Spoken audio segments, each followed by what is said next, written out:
गुरुभ्यो नमः। हरिः ओम। गुरुर्ब्रह्मा गुरुर्विष्णुः गुरुर्देवो महेश्वरः गुरुः साक्षात् परब्रह्म तस्मै श्री गुरवे नमः। रामाय रामभद्राय रामचंद्राय वेधसे रघुनाथाय नाथाय सीतायाः पतये नमः। नमो देव्यै महादेव्यै शिवायै सततं नमः। नमः प्रकृत्यै भद्रायै नियता प्रणतास्मतां भगवत्यै सीतायै नमः। मनोजवं मारुततुल्यवेगं जितेन्द्रियं बुद्धिमतां वरिष्ठं वातात्मजं वानरयूथमुख्यं श्रीरामदूतं शिरसा नमामि। भगवते आंजनेयाय नमः। पृष्ठ 35 अभी दोहे पर पहुंचे हैं। अति अपार जे सरित बर, अतिर अपार जे सरित बर, जो नृप सेतु कराही, जो नृप सेतु कराही, चढ़ी पिपीली कऊ परम लघु, चढ़ी पीपीलिक कऊ परम लघु, परम लघु, बिनु श्रम पारहि जाहि, बिनु श्रम पारहि जाहि। अति अपार जे सरित बर जो नृप सेतु कराही। जो अत्यंत बड़ी श्रेष्ठ नदियां हैं, यदि राजा उन पर पुल बंधा देता है तो अत्यंत छोटी चींटियां भी उन पर चढ़कर बिना ही परिश्रम के पार चली जाती हैं। इसी प्रकार मुनियों के वर्णन के सहारे मैं भी श्री रामचरित्र का वर्णन सहज ही कर सकूंगा। पूर्ण रूप से विनय के साथ बोल रहे हैं कि ये मेरी अपनी कविता भी नहीं है। ये जो मुनियों ने, वाल्मीकि जैसे मुनियों ने और दूसरे श्रेष्ठ मुनियों ने, कल मैं देखा था कि तुलसीदास जी हैं 16वीं शताब्दी के, 16वीं शताब्दी के, 13वीं नहीं, 16वीं शताब्दी के। तो उसके पहले काफ़ी वाल्मीकि जी का रामायण पहले ही था और फिर कंबर रामायण भी आ गया था।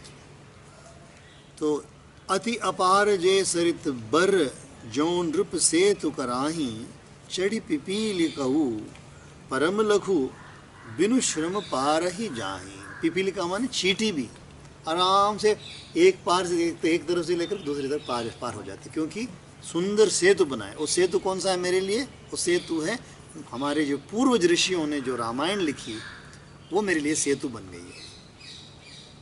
एहि प्रकार बल मन ही देखाई, एहि प्रकार बल मन ही दिखाई, करी हूँ रघुपति कथा सुहाई, करि हूँ रघुपति कथा सुहाई। व्यास आदि कवि पुंगव नाना, व्यास आदि कवि पुंगव नाना, जिन सादर हरि सुजस बखाना, जिन सादर हरि सुजस बखाना। इस प्रकार मन को बल दिखलाकर मैं श्री रघुनाथ जी की सुहावनी कथा की रचना करूंगा। यही प्रकार बल मन ही देखाई, करिहूँ रघुपति कथा सुहाई। व्यास आदि जो अनेकों श्रेष्ठ कवि हो गए हैं, जिन्होंने बड़े आदर से श्री हरि का सुयश वर्णन किया है। व्यास आदि कवि पुंगव नाना, जिन साधर हरि सुजस बखाना। तो व्यास जी ने बहुत, भागवत महापुराण उससे पहले आ गया था। श्रीमद् भागवत काफ़ी पहले आ गया था। महाभारत भी पहले ही उसकी रचना हो चुकी थी। महाभारत की रचना हो चुकी है, पुराण सारे पुराण हैं, और फिर रामायण, वाल्मीकि रामायण है। सो सारे ग्रंथों में जो था उन्होंने मेरे को रास्ता दिखा दिया। चरण कमल बंदहु तिन केरे, चरण कमल बंदौ तिन केरे, पुरवहु सकल मनोरथ मेरे, पूर्वहु सकल मनोरथ मेरे। कलि के कभी न करऊं परनामा, कलि के कभी न करूं परनामा, जिन बरने रघुपति गुण ग्रामा, जिन बरने रघुपति गुण ग्रामा। चरण कमल बंदों तिनके रे, मैं उनके चरण कमल की वंदना करता हूँ, जो पहले ही जा चुके हैं, पहले ही मेरे लिए लिख करके जा चुके हैं। पुरवहूँ सकल मनोरथ मेरे, मेरा तो एक मनोरथ एक ही है, और कोई, पर सकल मनोरथ माने जिस सौंदर्य के साथ, जिस मैंने जिस भक्ति के साथ मैं इस ग्रंथ को लिखने जा रहा हूँ वो मनोरथ पूरी हो जाए मेरी, उसमें कोई कमी न रहे। कलि के कबिन करऊँ प्रणामा, कलियुग के भी उन कवियों को मैं प्रणाम करता हूँ जिन्होंने श्री रघुनाथ जी के गण समूह का वर्णन किया। क्योंकि जो व्यास जी और वाल्मीकि जी वो कलियुग के नहीं थे, वो सत्ययुग के कवि थे और द्वापर युग के कवि थे। पर कलियुग के कवि तुलसीदास को, कालिदास आदि जितने कवि हुए हैं, जैसे कम्बा जितने कवि हुए हैं, पुराने जितने भी कवि हैं, उन सबको मैं प्रणाम करता हूँ। जिन बरने रघुपति गुणग्राम, जिन्होंने भगवान श्री राम के गुणों का वर्णन किया है।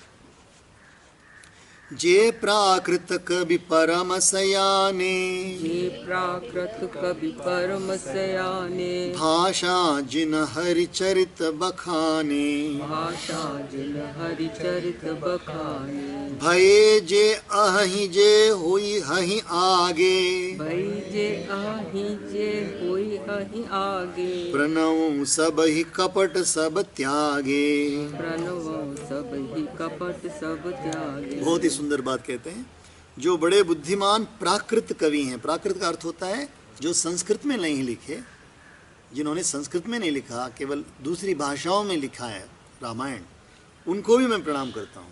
जिन्होंने भाषा में अर्थात हिंदी आदि भाषाओं में हरिचरित्रों का वर्णन किया है, उनको भी प्रणाम कर। जो ऐसे कवि पहले हो चुके हैं, जो इस समय वर्तमान हैं और जो आगे होंगे और जो आगे भी आएंगे, उन सबको मैं सारा कपट त्याग कर प्रणाम करता। अर्थात मेरा प्रणाम कोई खोखला प्रणाम, ये नाटक नहीं है, सच्चे रूप से मैं प्रणाम करता हूँ सबको। होहु प्रसन्न देहु बरदानु, होहु प्रसन्न देहु बरदानु, साधु समाज भनिति सन्मानु, साधु समाज भनिति सन्मानु, जो प्रबंध बुध नहीं आदरही, जो प्रबंध बुध नहीं आदरही, सो श्रम बादि बाल कवि करही, सो श्रम बादि बाल कवि करही। होहु प्रसन्न देहु वरदानु, सब लोग मेरे पर प्रसन्न हो जाएं और मुझे वरदान दीजिए। साधु समाज भनिति सन्मानु, साधु समाज में मेरी कविता का सम्मान, सम्मान के साथ भनिति माने बोलें, साधु संत लोग, अच्छे लोग जो मेरी कविता की प्रशंसा करें।